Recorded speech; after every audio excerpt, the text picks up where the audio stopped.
This is a $39 million asset located in Plano, Texas. It houses just over 500 people. If you ever want to learn how to buy a property just like this, we bought over 20. We'll show you how.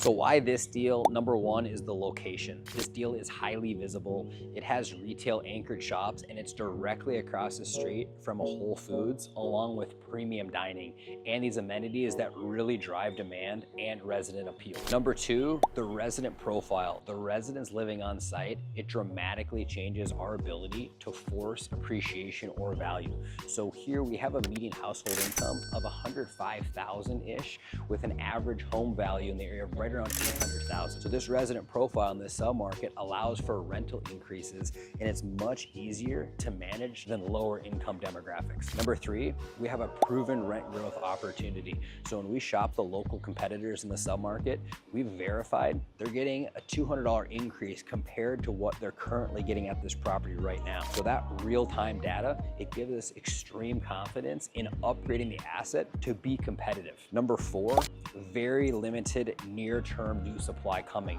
And what that means is there is zero new multifamily deliveries projected within a 2-mile radius over the next 2 years. So this supply-demand imbalance, it gives us a serious control in moving rents up. Number five, there's income we can capture through 69 unit reconfigurations. And what that means is that there's a value add strategy where we will be able to convert 1.5 bath townhomes into 2-bed, 1.5 bath units, which is gonna create a $200 premium per unit without any speculative market assumptions. Number six, we're buying at a significant discount to cost. So today we're buying this deal for $6 million less than what the seller purchased it at for 5 years ago.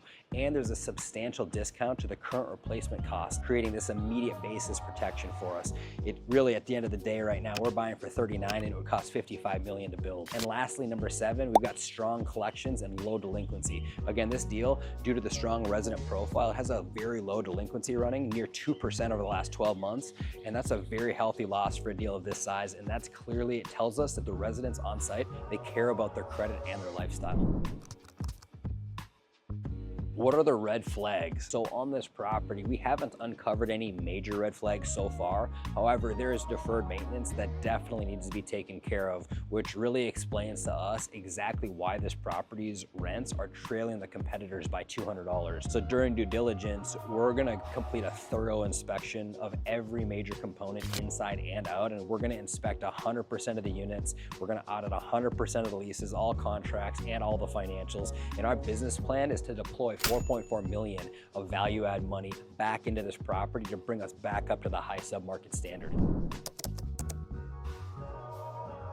So the way we found this deal was through broker relationships. We're underwriting 30 deals a month. We're constantly in contact with these folks. We submit 2 to 3 offers a month. There's lots of back and forth with the broker, and you gotta be connected with them. They're deciding who will get awarded the deal, and your reputation holds a ton. You know, we tour deals with them. We give them feedback on every single deal they bring out. We also meet with them every year at NMHC, and we got these large lender connections that really help with the relationship as well. That helps us build trust with the broker. Also, you had to have a competitive offer. There's 4 groups in best and final, and you have to stand out on the best and final interview and questionnaire to finally get awarded the deal. But once a deal is finally awarded through a signed letter of intent, then we start to work on a legal agreement through a purchase and sale agreement, or the PSA.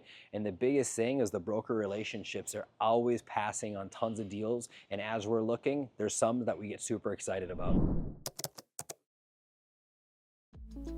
So our buying criteria is 130 plus units, B to A minus class assets, 1985 or newer. And the reason for 85 or newer is because we're looking for upgraded plumbing and electric. We buy in A to A plus locations purely so we're able to attract a specific quality resident profile and a specific level of supply demand imbalance. We also need a verified value add play to force appreciation. And we need to see a 5.5 to 6% cash flow on average over a 5-year period, with ideally an 80% plus 5-year overall return in very specific submarkets in Dallas, Fort Worth, and Nashville, Tennessee.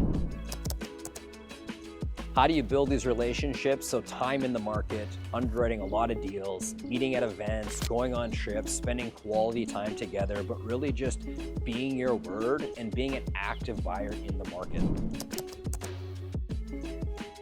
What do we not like? I do not like that the deal needs a relatively sizable amount of capital fixed up.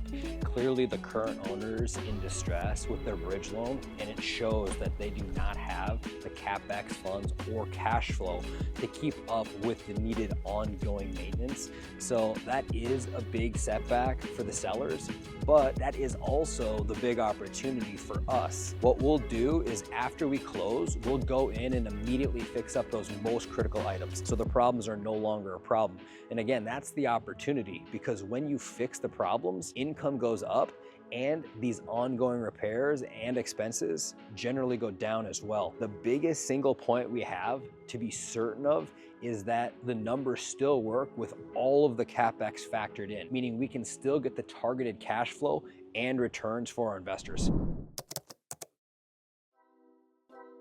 What would make us walk would be if we found some major CapEx work that had a large enough cost to throw the numbers off. That could definitely kill the deal. Now, a good deal is one that returns cash flow and leaves room to drive value through our targeted capital improvements. There's not much we can do in a submarket that's oversupplied with a challenging demographic, especially when that resident profile does not care about their credit or evictions. In my experience, it is critical to avoid these types of assets and locations. And if you are gonna buy them, you must have extremely conservative underwriting and experience managing these types of complex deals. So if we choose to close on this deal, we'll hit the ground running day one with our new management team. And our management team, they're gonna provide a very warm welcome letter and office takeover, letting the residents know there was a change of ownership. And at that point, really just keeping things steady. Then we'll methodically get to work on our most critical value add jobs. And we're gonna start with any lender's immediate repairs. Then we'll complete the jobs that are gonna supply the most value to the residents the fastest. And based on the time of the year, we're gonna adjust CapEx. And let's keep in mind, every dollar going in will be measured to verify the market wants and can pay the upgrades that we're gonna be offering. So our inspection period right now must go right. It has to be thorough. We have to know everything about this deal before we close, the good, the bad, and the ugly, because once we have extreme clarity on everything this asset needs, we can then formulate a very clear and precise plan before we close to secure the correct vendors and schedule the necessary work. We also have to find certainty in the competitors' current market rents and their amenities. Once we have that real-time data down to the submarket's occupancy, rents, and amenities, then we know exactly what we need to do to be competitive and drive real value. So we have to inspect all major interior and exterior components of the asset. That means we have to get into 100% of the units to document the exacts of the current condition and finishes, because after we close, without this information, we are flying blind and completely hoping that we don't uncover any huge cost. And that's 100% gambling. So you never want to allow the sellers to keep you out of the units. And we always say, trust, but verify with your vendors. Never take the seller's word for anything.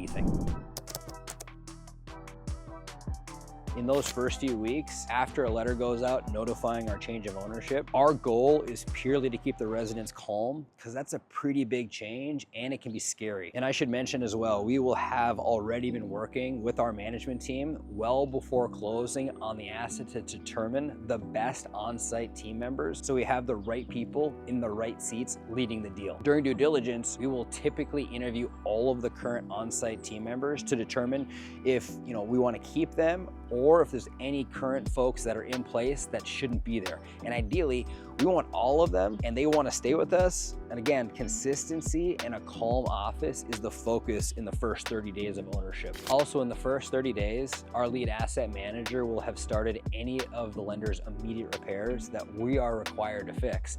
And then they'll move directly into the lowest hanging value add work that we can get done. Depending on the time of the year, that can fluctuate what we're doing. And then that process generally leads us into a full-blown CapEx process to get in and out as efficiently as we can. And while we're doing the exterior CapEx work, we will also be testing our renovated interior unit turns as units become vacant, purely to verify market demand. What will you guys do differently? First, we have to be certain that we can provide great on-site leadership and create new energy in the office if it's not strong. One, it has to be inviting and it has to be warm and welcoming. That one thing will simply ensure that the residents get the best possible service, and it's as simple as that. We as owners have to remember that this is their home, and it's a huge responsibility for us to cater to these 229 families living on site.